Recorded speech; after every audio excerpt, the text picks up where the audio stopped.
Our next topic is the presidents of India. Who is our first president? Dr. Rajendra Prasad. And who is our present president of India? Ram Nath Kovind. Okay.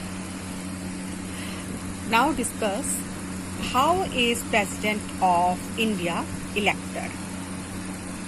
The president is the head of the state. We know that president is the head of the state and he is known as the first person of India.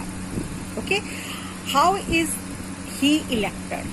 उसकी election में कौन कौन से जो member हैं वो शामिल होते हैं. उसकी जो इलेक्शन है वो एक इलेक्टोरल कॉलेज से के द्वारा जो है वो की जाती है, जिसमें कौन कौन शामिल होते हैं. दोनों हाउसेस, पार्लियामेंट के दोनों हाउसेस के मेंबर्स, लेजिस्लेटिव असेंबली के मेंबर्स एंड यूटी यानी कि यूनियन टेरिटरी के लेजिस्लेटिव असेंबली के मेंबर्स. यानी कि सारे मेंबर जो लेजिस्लेटिव असेंबली के होते हैं, चाहे वो स्टेट के हैं चाहे वो यूटी के हैं, और पार्लियामेंट के लोकसभा और राज्यसभा के जो इलेक्टेड मेंबर हैं वो हमारे प्रेसिडेंट की इलेक्शन में शामिल होते हैं. ओके. अगर हम प्रेसिडेंट की क्वालिफिकेशन की बात करते हैं तो वो सारे क्वालिफिकेशन जो एक लोकसभा का मेंबर बनने के लिए जरूरी हैं वही प्रेसिडेंट बनने के लिए भी जरूरी है. लेकिन फर्क सिर्फ इतना है कि प्रेसिडेंट बनने के लिए आपकी जो एज है it must be above 35 year of age, और लोकसभा का मेंबर बनने के लिए नियर अबाउट 25. ओके. प्रेसिडेंट की इम्पीचमेंट प्रोसेस क्या होता है? What is the meaning of impeachment? The president can be impeached only for violation of the constitution. The impeachment process can be initiated by either of the two houses of the parliament. The process of impeachment include of the following steps. अगर हम president को उसकी designation से उतारना चाहते हैं, यानी कि 5 साल के लिए अगर वो इलेक्ट होते हैं, 5 साल से पहले अगर हम उनको उनके डेजिग्नेशन से, उनकी पदवी से रिमूव करना चाहते हैं तो ऐसे प्रोसेस को इम्पीचमेंट जो है वो कहते हैं. और ये इम्पीचमेंट का जो दोष है वो कैसे लगाया जा सकता है? अगर हमारे प्रेसिडेंट जो हैं कॉन्स्टिट्यूशन का वायलेट करें, यानी कि कॉन्स्टिट्यूशन का शोषण करें, यानी कि कॉन्स्टिट्यूशन की किसी भी लैंग्वेज हम कैसे इंसल्ट करें तो उनके खिलाफ इम्पीचमेंट का प्रोसेस जो है वो स्टार्ट हो सकता है. और ये प्रोसेस जो है वो कौन जो है स्टार्ट कर सकता है? पार्लियामेंट के दोनों हाउसेस में से कोई भी एक हाउस. ओके.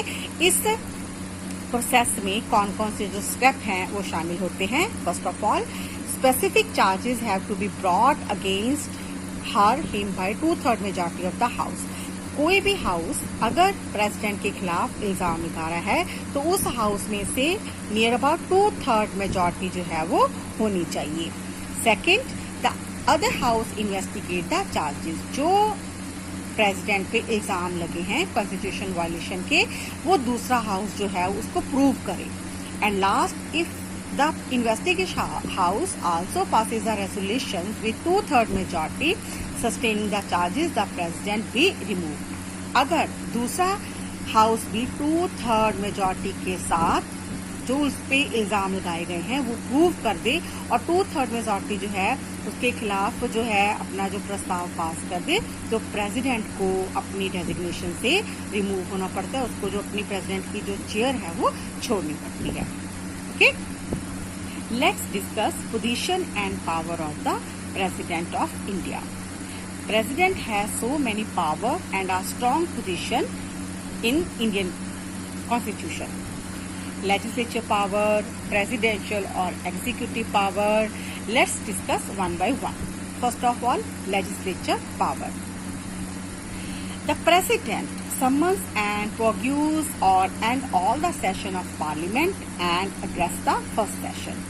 President के पास कौन सी पावर है कि वो सेशन को किसी भी टाइम बुला भी सकता है, पार्लियामेंट के सेशन को, और उसको उसका एंड भी कर सकता है.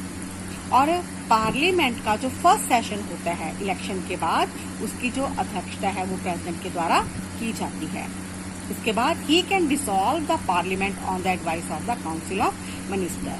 वो पार्लियामेंट को, अगर काउंसिल ऑफ मिनिस्टर जो है, काउंसिल ऑफ मिनिस्टर के कहने पे पार्लियामेंट को डिसॉल्व यानी कि खत्म भी कर सकता है। Bills can be become law only after the president dissent. कोई भी बिल तब तक कानून नहीं बनते जब तक जो प्रेसिडेंट है उस पर अपने साइन जो है वो ना कर दे। A money bill require his permission to be introduce. अगर लोकसभा मनी बिल को इंट्रोड्यूस करना चाहती है तो उसके लिए भी उसको हमारे प्रेसिडेंट की परमिशन जो है वो लेनी पड़ेगी। उसके बाद ही calls a joint session of the two houses to solve any disagreement over a bill.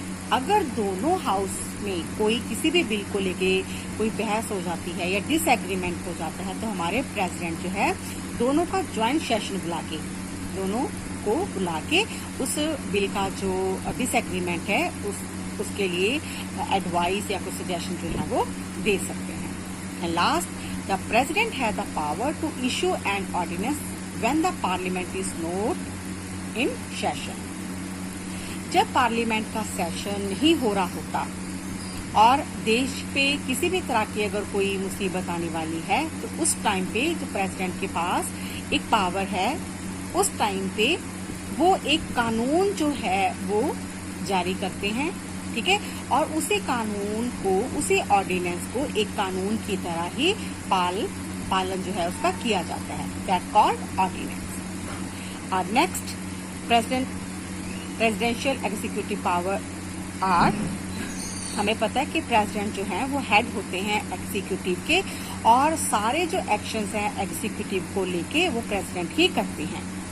President जो हैं वो बहुत सारी अपॉइंटमेंट जो है वो करते हैं, जैसे prime minister of India, the council of ministers, the governor of the states, जजेस of the supreme court and the high court and various other official such as ambassadors and high commissioner to other countries. The president is also the supreme commander of the armed force and appoint the chiefs of the army, navy and air force. इसके अलावा जो हमारे president हैं वो supreme commander होते हैं हमारे arm force के, और उनके जो चीफ हैं, चाहे वो आर्मी है, चाहे वो नेवी है, चाहे वो एयर फोर्स है, प्रेसिडेंट के द्वारा ही इलेक्ट किए जाते हैं। ओके, उसके बाद हमारे प्रेसिडेंट के पास स्टेट ऑफ इमरजेंसी भी है। अगर कोई दूसरा देश हमारे देश पे हमला करता है या किसी स्टेट में जो उसकी कॉन्स्टिट्यूशनल मशीनरी है वो फेल हो जाती है तो उन्हीं स्टेट्स में प्रेसिडेंट रूल जो है वो लागू हो जाता है। ओके, उसके बाद प्रेसिडेंट के पास एक और पावर है, that called last court of appeal.